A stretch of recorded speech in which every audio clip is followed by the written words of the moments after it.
jäi Juuli, kes omab süütuid huuli. Tal oli suudeldud küll kätt, kuid polnud iial jõutud suuni. Nüüd ootab Juulil laeva kail, laev lahkub seda maid. Jah, üks aurik väljub täna Viljandis.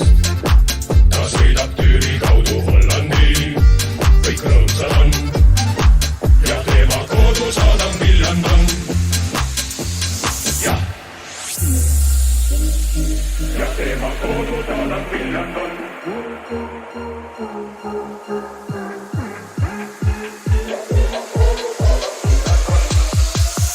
Üks aurik väljub